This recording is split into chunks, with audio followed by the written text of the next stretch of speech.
राष्ट्रभक्ति जबरदस्ती नहीं आती है, ठीक है। राष्ट्रभक्ति इस दिल में बसती है। राष्ट्रभक्ति किसी के बोल देने से कभी नहीं आने वाली है। लोग इस देश से दिल से प्यार करते हैं, प्रेम करते हैं, और इस दिल में और इस दिमाग में हमेशा राष्ट्रभक्ति रहती है। मिट्टी में ये इतनी ताकत है कि इस देश की मिट्टी के लोग गर्दन कटा सकते हैं इस राष्ट्र के लिए, मगर अपनी गर्दन को कभी झुका नहीं सकते। देश के प्रधानमंत्री ने तो गंगा मैया के नाम पे लोगों को ठगा है। तरीके से बीजेपी राष्ट्रवाद दिखा रही, कह रही है डीपी लगाओ, तिरंगा यात्रा निकालेंगे, इस पर कैसे देख रहे हैं?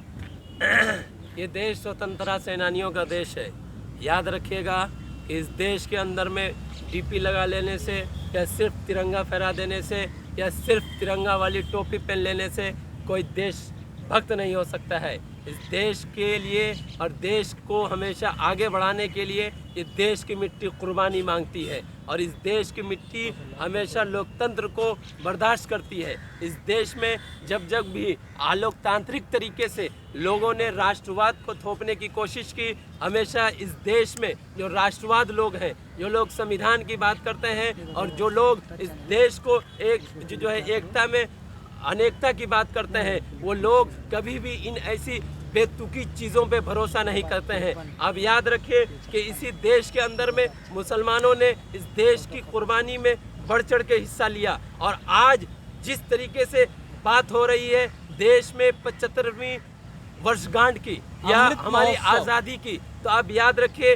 कि इस देश में सबसे पहले अगर आज़ादी का भूगोल किसी ने चाहिए किया था फूका था, तो वो टीपू सुल्तान रहमतुल्लाह अलैह के वालिद साहब ने। क्या दिक्कत है आपको? लगा लीजिए रहमतुल्लाह अलैह के वालिद साहब ने। मगर जिस तरीके से आप देख लीजिए कि इस देश में कुछ चुनिंदा लोगों को सामने करके और आज़ादी का और स्वतंत्रता सेनानियों का नाम सिर्फ उनको ही पेश किया जा रहा है। सबसे बड़ा देशद्रोह तो ये है कि जिस देश में सबने मिलजुल के इस देश को आज़ाद कराने के लिए कुर्बानियाँ दी, मगर इस देश में कुछ लोगों को चुन के ला करके उनको ये बताया जा रहा है कि यही लोग स्वतंत्रता सेनानी थे। क्या आप हमें बताइए कि ये लोग गांधी जी का नाम लेने पे इन लोगों के पेट में दर्द नहीं होता है? क्या पटेल जी की सिर्फ और सिर्फ मूर्ति बना देने से क्या ये देश राष्ट्रभक्त हो जाता है? पटेल जी ने सबसे पहले इस देश में जो संघीवादी सोच वाले लोग हैं, जो इस देश के झंडा को जलाने वाले लोग हैं, उनके ऊपर में बैन लगाया था।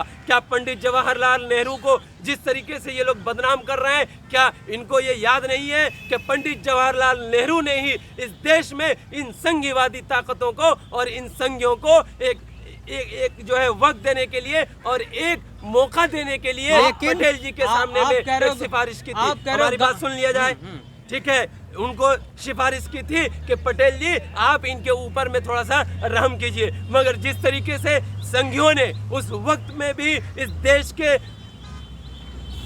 देश के तिरंगा के साथ में अपमान किया था, इसी तरीके से आज भी इस देश के तिरंगा के साथ में अपमान कर रहे हैं। हमें डीपी लगाने से कोई तकलीफ नहीं है, हमें झंडा फहराने से कोई तकलीफ नहीं है, मगर अगर हम लोग अपनी डीपी में पंडित जवाहरलाल नेहरू जी का हाथ में लिया हुआ तिरंगा अगर डीपी में लगाते हैं तो हम लोग देशद्रोह हो जाते हैं। और जो लोग अपने डीपी में तिरंगा ही नहीं लगाते हैं, वो लोग इस देश में सबसे बड़े राष्ट्रभक्त हो जाते हैं, और उनको राष्ट्रभक्त का जो है ये दे दिया जाता है, तमगा दे दिया जाता है। आप किस वक्त में इस देश में डीपी लगाने की बात कर रहे हैं? आप किस वक्त में इस देश में अपने घरों पे झंडा लगाने की बात कर रहे हैं? उस वक्त में जिस वक्त में इस देश में बेरोजगारी चरम सीमा पे है, इस देश में लोगों के पेट भरने के लिए खाना नहीं है, जिस देश में लोग भूखमरी से मर रहे हैं, जिस देश में हॉस्पिटल में जाने के लिए लोगों के पास गाड़ी नहीं है और बेड नहीं है। अरे भाई, हमें कल भी कोई आपत्ति नहीं थी तिरंगा से, और आज भी नहीं है, और ये हो कैसे सकता है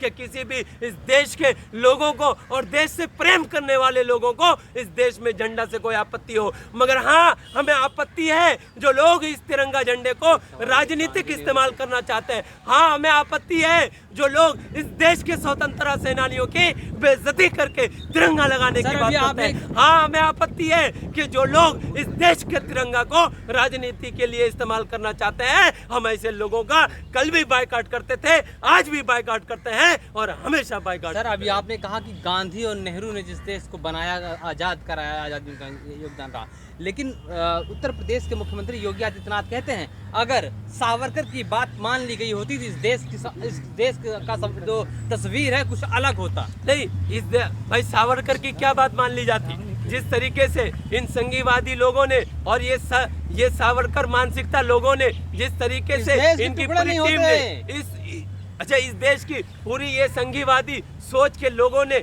वहाँ माफीनामा वो किया था, वहाँ जो है भेजने का काम किया था। क्या उससे इस देश का भला हो सकता था? अरे याद रखिएगा, इस देश की मिट्टी में ये इतनी ताकत है कि इस देश की मिट्टी के लोग गर्दन कटा सकते हैं इस राष्ट्र के लिए, मगर अपनी गर्दन को कभी झुका नहीं सकते हैं। ये वही लोग हैं जिनको माफी वीर कहा गया, ये वही लोग हैं जिन्होंने अपनी जान की भीख मांगी थी, ये वही लोग हैं जिन्होंने आज मैं आपको बात बताता हूँ, आप कहते हैं वीर सावरकर, आप कहते हैं माफी वीर। अरे भाई वीर साहब, मुंह है भाई, जबान है, कुछ भी बोल लो, मगर इस देश का इतिहास और दुनिया का इतिहास कभी भी उनको माफ नहीं करेगा। इस देश के इतिहास को आप गलत बोल सकते हैं, आपका हक है, आप सत्य में है, आप झूठ बोल सकते हैं, मगर दुनिया ने जो देखा, दुनिया के इतिहास में जो लिखा गया और फिरंगियों के इतिहास में जो लिखा गया, वो हमेशा लिखा जाएगा कि ये लोग माफी वीर थे, हैं और रहेंगे। आप देख लीजिए किस तरीके से यही आज का सीएम कल का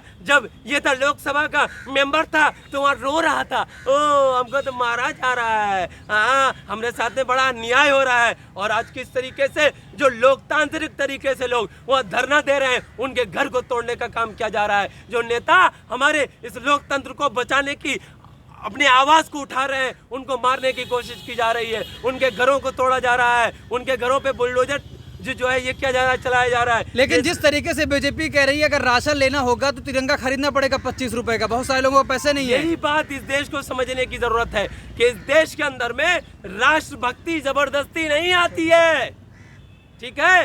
राष्ट्रभक्ति इस दिल में बसती है, राष्ट्रभक्ति किसी के बोल देने से कभी नहीं आने वाली है। लोग इस देश से दिल से प्यार करते हैं, प्रेम करते हैं, और इस दिल में और इस दिमाग में हमेशा राष्ट्रभक्ति रहती है। ये मार्केटिंग है, इसको मार्केटिंग बोलते हैं। आप देख लीजिए कि श्रीलंका के नेताओं ने किस तरीके से हमारे देश के पीएम श्री नरेंद्र मोदी जी पे एक जो है बिजनेसमैन होने का आरोप लगाया कि इन्होंने हमारे देश को ये जो है अडानी के हाथों में बेचने की कोशिश की। इसी तरीके से तिरंगा के जरिए से इस देश को बेचने की कोशिश की जा रही है।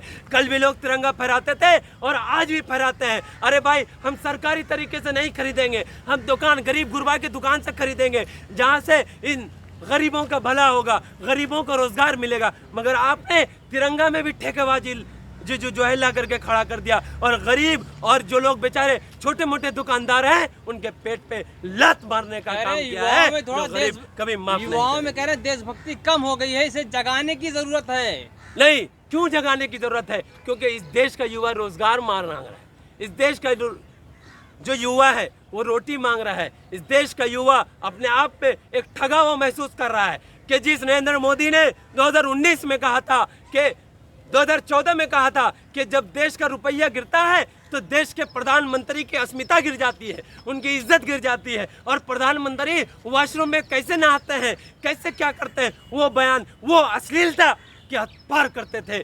आज जब ये देश के लोग और इस देश का युवा रोजगार की बात करता है तो ये तिरंगा की बात करते हैं, तब इस देश का युवा अपने आप को ठगा हुआ महसूस करता है तो ये बोलते हैं कि भाई लोकतंत्र नहीं, या तो राजतंत्र चलेगा, हम जैसा बोलेंगे आपको वही करना पड़ेगा। अरे मेरे भाई, इस देश के प्रधानमंत्री ने तो गंगा मैया के नाम पे लोगों को ठगा है।